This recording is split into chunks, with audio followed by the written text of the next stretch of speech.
जब मन ही नहीं चंगा तो कैसे बहेगी परिवर्तन की गंगा। नमस्कार दोस्तों, मैं संदीप तोमर और आप सुन रहे हैं खुलासा न्यूज। दोस्तों, आज बात करते हैं शनिवार 18 सितंबर 2021 को रुड़की विधानसभा क्षेत्र के लिए संपन्न हुई कांग्रेस की परिवर्तन यात्रा की बात। इस इनसाइड स्टोरी में आपके सामने अलग अलग 4 विषयों पर खुलासे होंगे जो आपके साथ ही शायद कांग्रेस हाईकमान को भी जमीनी हकीकत से अवगत कराएं। पहला खुलासा मानसिक परिवर्तन को लेकर। महान संत शिरोमणि गुरु रविदास जी ने कहा था कि मन चंगा तो कठौती में गंगा।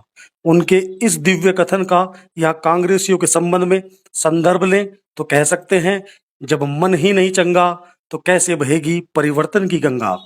कांग्रेस के इस परिवर्तन यात्रा का उद्देश्य प्रदेश में सत्ता परिवर्तन के लिए हुंकार भरना बताया गया है, लेकिन कांग्रेसियों की आपसी गुटबाजी जो कल इस यात्रा में तो कतई घनघोर तरीके से सामने आई कि दृष्टिगत कहा जा सकता है कि प्रदेश में सत्ता परिवर्तन से पूर्व कांग्रेसियों को अपने मानसिक परिवर्तन की जरूरत है। वैसे यह अजीब ही संयोग है कि इस यात्रा का आगाज करने वाले हरीश रावत को अचानक यात्रा छोड़कर पंजाब में अपनी पार्टी के मुख्यमंत्री के कुर्सी परिवर्तन में जाना पड़ा और यहाँ रुड़की में आपसी गुटबाजी के चलते टिकट के दावेदार सचिन गुप्ता आरआर सिनेमा के नजदीक देवेंद्र प्रताप सैनी पीताम्बर फार्म हाउस पर हंसराज सचदेवा सोलानी पुल के समीप रविंदर खन्ना बेबी अपने प्रतिष्ठान पर व पूर्व mayor Yashpal Rana truck union पर अपने समर्थकों के साथ भाजपा के खिलाफ सत्ता परिवर्तन के लिए निकल रही परिवर्तन यात्रा का स्वागत करने को खड़े थे, जबकि मनोहर लाल शर्मा और उनके पुत्र अपने संचालन वाले यात्रा के अंतिम पड़ाव बीएसएम इंटर कॉलेज में अपने समर्थकों संग यात्रा के स्वागत का इंतजार कर रहे थे। बीती रात लगभग 8 बजे यात्रा यहाँ पहुंची तो जिन टिकटार्थियों ने रास्ते में यात्रा का स्वागत किया उनके समर्थक महज औपचारिकता दिखाने को बीएसएम इंटर कॉलेज पहुंचे, जबकि टिकट के दावेदार पूर्व मेयर यशपाल राणा और रविंदर खन्ना बेबी तो यहाँ पहुंचे ही नहीं। अलबत्ता अन्य दावेदार जरूर यहाँ हाजिरी लगाने पहुंचे।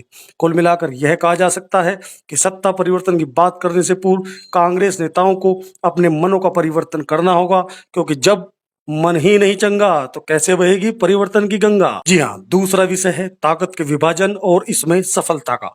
परिवर्तन यात्रा को सफल बनाने के लिए सभी दावेदारों ने अपनी ताकत को अलग अलग झोंका। सचिन गुप्ता ने हरिद्वार में अपने होटल से यात्रा पर पुष्प वर्षा की। इस आयोजन को कथित रूप से अपने होटल स्टाफ की बदौलत उन्होंने भले रंगदार बना दिया हो, लेकिन रुड़की में उनकी ओर से आयोजित स्वागत कार्यक्रम फीका रहा। हालांकि दिलचस्प रूप से शहरी नेता होने के बावजूद सचिन गुप्ता किसान कांग्रेस में पद संभाले हैं और किसी न किसी स्तर पर भीड़ जुटाने की बात आए तो किसान कांग्रेस कार्यकर्ता उनकी ढाल बन जाते हैं, लेकिन व्यक्तिगत उनकी बात की जाए तो वह अभी कोई बहुत ज्यादा प्रभावी नहीं हो पाए हैं। यह कल के उनके स्वागत आयोजन से साफ नजर आता है। दूसरे टिकट दावेदार देवेंद्र प्रताप सैनी की बात की जाए तो पीताम्बर फार्म हाउस शेरपुर के समीप उन्होंने स्वागत कार्यक्रम किया था। उनके आयोजन में भीड़ की बात की जाए तो जितनी जुटी वह अप्रत्याशित थी। देवेंद्र प्रताप सैनी इससे खुश हो सकते हैं, लेकिन इस भीड़ में ज्यादा संख्या उनके सजातीय सैनी समाज के लोगों की थी। वैसे भी यह आयोजन शेरपुर गांव जो कि सैनी बाहुल्य है उसके समीप था। ऐसे में उन्हें समझ लेना चाहिए कि चुनाव कभी किसी एक बिरादरी के बूते नहीं लड़ा जाता। वैसे इस मामले में उनके दादा राम सिंह सैनी के घोर राजनीतिक विरोधी लोकतांत्रिक जनमोर्चा संयोजक सुभाष सैनी उनके लिए अच्छा उदाहरण हो सकते हैं। खैर बात हंसराज सचदेवा और रविंद्र खन्ना बेबी के स्वागत आयोजनों की भीड़ की करें तो इनके आयोजन औसत रहे। दोनों का दावा है कि जो भी लोग उनके आयोजन में जुटे उनके निजी समर्थक थे। बहरहाल भीड़ के लिहाज से अभी दोनों को मेहनत करने की जरूरत जान पड़ती है।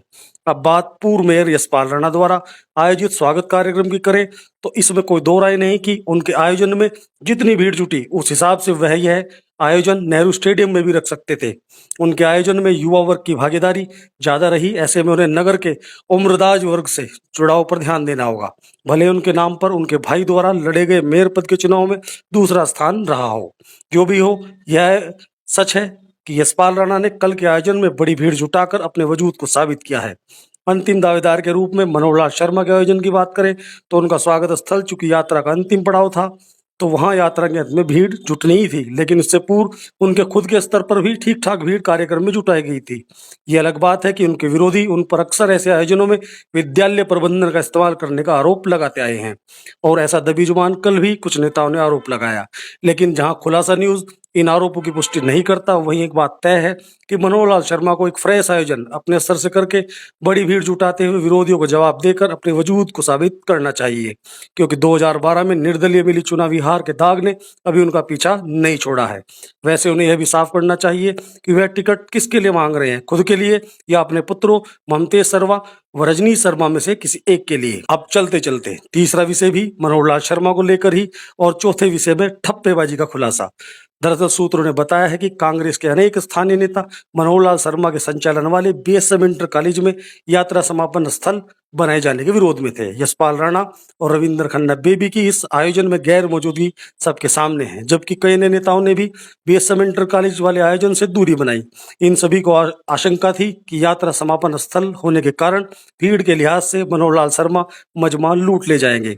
उन्होंने मजमा लूटा नहीं, यह 2022 का रुड़के में कांग्रेस टिकट वितरण बताएगा। लेकिन एक अहम बात यह है कि सचिन गुप्ता हो, देवेंद्र प्रताप सैनी हो, हंसराज सचदेवा हो, रविंद्र खन्ना बेबी हो, यशपाल राणा हो या मनोहर लाल शर्मा, सबके समर्थकों का कहना है कि उनके नेताओं की भीड़ उनकी अपनी थी, ना कि किराए की। ऐसे में सवाल है कि आखिर किराए की भीड़ थी किसकी? खैर, खबर के अंतिम हिस्से में बात ठप्पेबाजी की। दावेदार सचिन गुप्ता की बात करें तो उन पर जगदेव शेख व पंकज सोनकर आदि कुछ नेताओं का ठप्पा रुड़की स्तर पर जनता के बीच लग चुका है। इसी तरह देवेंद्र प्रताप सैनी के बारे में संदेश है कि उनकी हर योजना वरिष्ठ नेता राजेंद्र चौधरी तय करते हैं, जबकि हंसराज सचदेवा के संबंध में आम है कि उनके टिकट दावेदारी अभियान की कमान वरिष्ठ नेता आशीष सैनी संभाले हैं। रविंद्र खन्ना बेबी, यशपाल राणा व मनोहर लाल शर्मा अपने पुत्रों सहित स्थानीय स्तर पर अभी ठप्पा मुक्त हैं। तो दोस्तों, यह थी कांग्रेस परिवर्तन यात्रा रुड़की की बाबत खुलासा न्यूज की इनसाइड स्टोरी। अन्य क्षेत्रों में यात्रा के पहुंचने के बाद इसी तरह समीक्षा जारी रहेगी। छायाकार पप्पी भाई के साथ मैं संदीप तोमर आपको करता हूं सलाम, नमस्कार, जय हिंद।